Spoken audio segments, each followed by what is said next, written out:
আমি যাকেই দেখি সে আমাকে খুঁজে আমার দিকে আসতে চায়, আমাকে পেতে চায়, আমার পর্যন্ত আমি পৌঁছায় দিই, সে না, আমি পৌঁছায় দিই। আর হযরত থানবী তর্জমা হইল, হাম উসকে হাত পাকড় কে লে চলেঙ্গে।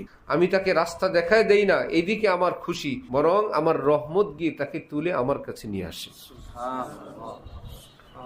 আমার ভাই, কষ্ট করলাম কিন্তু আল্লাহ খুশি হলেন না। নামাজ পড়লাম, একটু উজুর গাফিলতিতে নামাজটা হলো না।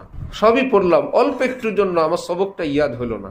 না চোর, না ডাকাত, না ছিনতাইকারী, না অস্ত্রবাজ, না দুর্নীতি করে, না ওজনে ঠক দেয়, না গুনার পরিবেশেই থাকে। একদম সম্পূর্ণ গুণামুক্ত একটা পরিবেশ।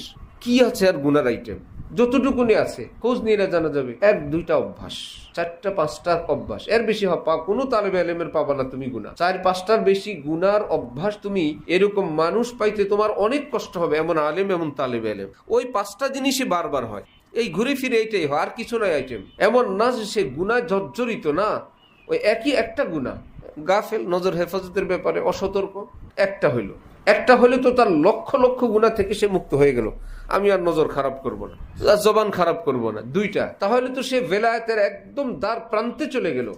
আমি যাকেই দেখি সে আমাকে খুঁজে আমার দিকে আসতে চায়, আমাকে পেতে চায়, আমার পর্যন্ত আমি পৌঁছায় দিই, সে না, আমি পৌঁছায় দিই। আর হযরত থানবী তর্জমা হইল, হাম উসকে হাত পাকড় কে লে চলেঙ্গে।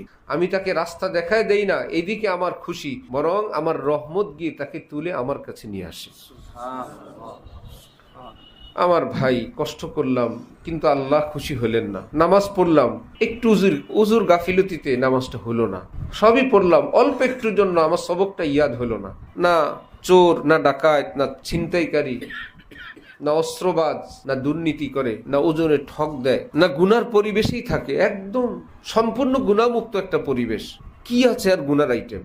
যতটুকুনি আছে খোঁজ নিয়ে জানা যাবে। এক দুইটা অভ্যাস, চারটা পাঁচটা অভ্যাস, এর বেশি কোনো তালেবে এলেমের পাবা না তুমি গুনাহ। চার পাঁচটার বেশি গুনার অভ্যাস তুমি এরকম মানুষ পাইতে তোমার অনেক কষ্ট হবে, এমন আলেম এমন তালেবে এলেম। ওই পাঁচটা জিনিসই বারবার হয়, এই ঘুরে ফিরে এইটাই হয়, আর কিছু নয় আইটেম। এমন না যে সে গুনায় জর্জরিত না, ওই একই একটা গুনাহ, গাফেল, নজর হেফাজতের ব্যাপারে অসতর্ক।